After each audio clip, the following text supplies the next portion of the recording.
I'm Frank Vaughn, and it is November 4th, 2024, and I think all there is to do tonight is wait. The whole world holds its breath, or at least we should be holding our breath. I don't think a lot of people know how to hold their breath. I don't think people know how to be quiet. But everything's been said. It's all been done. The cases have been made. Unfortunately, both sides just exist increasingly in their own individual silos, blocking out of existence any conversation that might threaten to change their minds. So we wait for tomorrow. And what do I think is going to happen tomorrow? I think Rasmussen, Atlas Intel, all the reliable pollsters have had Trump ahead this entire time. And many of the pollsters who have been desperate to show a Harris lead, because they do engage in selective suppression polling, have all come into alignment over the last week to 10 days so that they can salvage their credibility in case Trump wins. I think if the election is fair, in any way, shape, or form, it's a Trump landslide. 320 electoral college votes is what I think is going to happen. But what I think doesn't matter because we have to wait to see the results. Another thing that I think is I wish we could just start a GoFundMe page for Jagmeet Singh and maybe Blanchett too, where we could raise enough money, $1 million, $2 million, and we could just buy them out so that they would stop holding this country hostage for their pensions. We could just give them a payout. It's not quite the right of recall, which I would love to see, because Canadians have so little in the way of rights and privileges compared to other nations. We can't recall bad politicians. We're just stuck with them. We can't, by petition, introduce legislation. We just have to wait for one of our representatives to pick it up for us. We can't trigger an election. We can't really do much of anything except vote every so often and then just wait to see what happens. And right now, the shame of it is the entire nation is being held hostage over a guy's pension. It's pathetic. We need an election in this country. We need an election in this country as bad as the desert needs the rain. And I don't care how many fake polls CTV wants to put out. The country's ready for it. We need it. Let's hope it doesn't take all the way to next fall to actually get it. The Prime Minister has no path to hanging on to power. Jagmeet Singh might be able to salvage his reputation and make a case as the new leader on the left, but I don't see either of those scenarios happening. I think a Poilievre-led government is inevitable, and I think for the future, a Trump government in the United States is the best possible outcome, but it's not enough to just have a Trump government, or a Trump presidency, I should say. We would need a full-fledged Trump government. 54, 56 seats in the in the Senate, a very clear House majority. It should just go one way or the other. It's either all-in Democrat or all-in Republican is the only way to determine what the future looks like. I don't know if I can handle another 4 years of a hung U.S. government. We need radical change, and I think a Trump presidency would deliver change. I think it'd be a lot of fun. Seeing Elon Musk and SpaceX unleashed, seeing RFK let loose inside the U.S. government, seeing the Department of Government Efficiency where you have Musk and Ron Paul cooperating to downsize the overarching and overreaching bureaucratic state. I saw a statistic yesterday that in Canada, the only sector of the economy that is really growing is the public sector. Isn't that wonderful? The takers are experiencing job growth, and those who produce things are being slowly sacked and destroyed. We need a change in direction. We need a purge of leftist policies. Here's another thing I'm going to say, because it keeps coming up, this whole gender nonsense. I think it is so strange, so foreign to me, that more men aren't standing up for children but aren't standing up for women and protecting women from men in drag, trying to constantly invade their spaces, trying to absolutely destroy what femininity is all about. Literally dudes dictating what women are, dictating the definition of women, even though they have no idea what a woman is, because the caricatures of femininity that they produce are abominable. They're such a pale copy of the genuine article. And these people are coming after your kids. You've got a group of gender crazies so empowered that 1,000 of them can gather and protest in Calgary. Where's the counter protest? Why are they so emboldened? These people are all rallying for the continued destruction of children, and you're allowing them to browbeat you as though they're doing the righteous thing, that they're doing the moral thing when they're the ones destroying the future. One confused child at a time. So men, do me a favor. When you're contemplating holding your tongue, when you're contemplating your silence, when you're afraid of somebody getting angry at you because you might speak up in defense of children or women, when you would deny yourself your voice for fear of being name-called or having some repercussion, bend over, reach between your legs, grab a hold of your balls, and pull down as hard as you can until the thought leaves your mind and you learn some courage again. We need masculinity. It's not just, as I've said recently, that we need daddy back in the room when it comes to government and law and order. We need masculinity back in society because all the angry, frustrated, single liberal women and all the effeminate, weak men are combining to destroy Western civilization.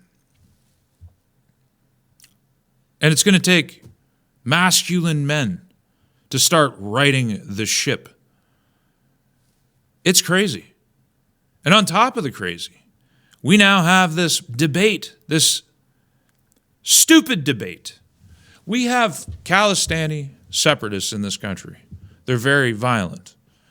We have politicians from all political stripes who cannot, for the life of them, name they can't even read the flag that these separatists are beating people with in Toronto.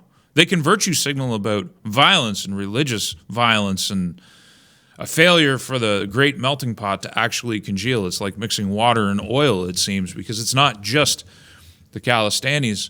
There's also this, do a search on Google for Ethiopian Eritrean violence.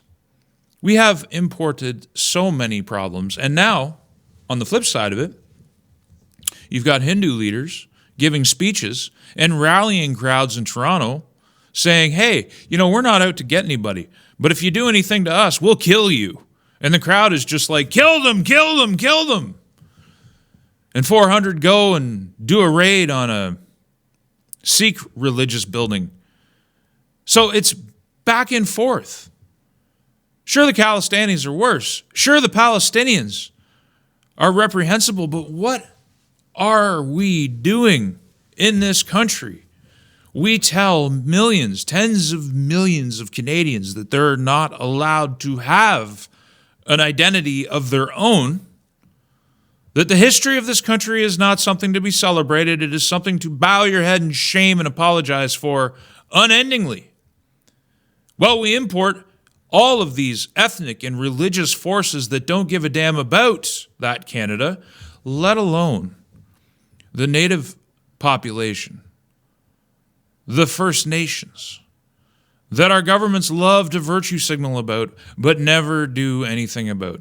There was a recent controversy with the FSIN election and all of these missing millions of dollars while people live in squalor. And the band chiefs and the leaders drive Cadillacs and live like kings Nobody wants to tell the truth. We have a crisis in politics in Canada where all of our politicians are afraid to tell the truth. They try to look strong without strength. They try to hide their weakness in many-worded statements that say nothing. And we're losing our identity. And if we don't change it, we're going to lose it forever.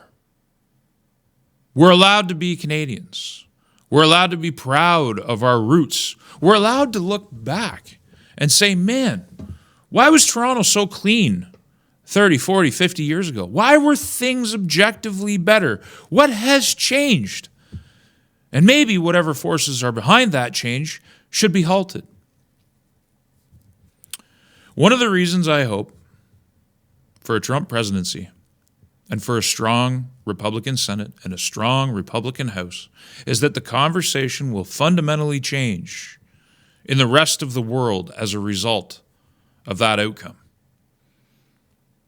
People talk about the things that Pierre doesn't want to say or that other politicians don't want to say and do. Wait until November 6th. If there's a clear Trump victory, then things will start to change fundamentally. And we need that change. We need it so bad. We need it so bad that the Liberals and the NDP are actually starting to implement that change. And it is really funny when they talk about reducing immigration, seeing the left's heads explode. Because they're so used to repeating on the left. They're so used to being programmed with their talking points from on high that when their leaders flip the script, they're left in a state of cognitive dissonance. They still wouldn't dare vote conservative. They still wouldn't dare vote for anything else. But they do at least have a hard time changing their narratives. I'm burnt out on politics today. I was going to film this a few hours ago, and instead, as I went to get changed, I ended up just loading my family in the van, and we just drove around and found ourselves a beautiful church in the middle of nowhere and stood in reverence at how well maintained it was, how unvandalized it was, how its beautiful stained glass windows weren't destroyed.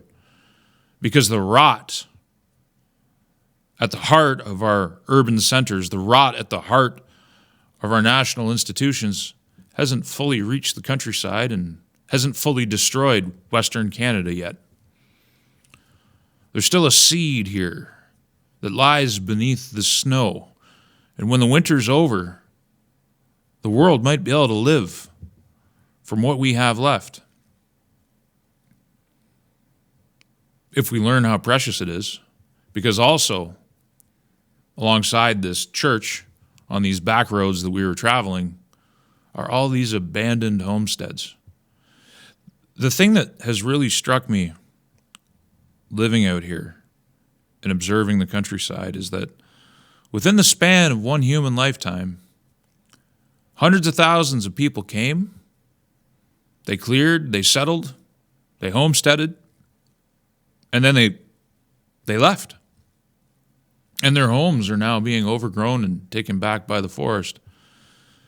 It's incredible, actually, to see the evolution of this place played out on these abandoned homesteads and in the towns and in the cities. We got to get these old school value systems back, or we're just going to lose everything.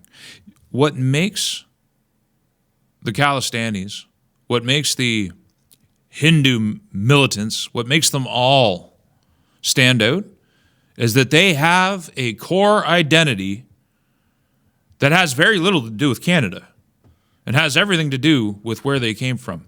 They're so strong inside of themselves. They have such a profound sense of self that they were able to cross oceans, this generation, the previous generation, and establish themselves and still hang on to that identity. And they're so powerful that they've managed to convince the national and provincial and municipal governments, for all intents and purposes, in Canada to abandon their own sense of self and to do nothing but celebrate these causes that have nothing to do with this land. They managed to get parks named after them. They managed to get monuments built to their honor. Well, we are told by our own people to completely forget what we used to have as it is being swallowed up whole. Canada was not meant to be a resource colony. There was a time when we were a powerful middle power, where we were independent. We are the perfect example of a nation that could fortify itself against a crazy world if we could just rekindle some of that national spirit and pride that built the place in the first place. Our forefathers would be rolling over in their graves, and it ain't enough to put a poppy on every year for a week or two, even though that's a wonderful thing. I'm not denigrating it. But wearing a poppy doesn't mean that you actually remember. It doesn't mean that you're paying honor to the legacy, which is being trampled underfoot every single day by our politicians and by our mass immigration policies that are bringing all of this conflict. You read about the big bust in BC, Gaganpreet Singh.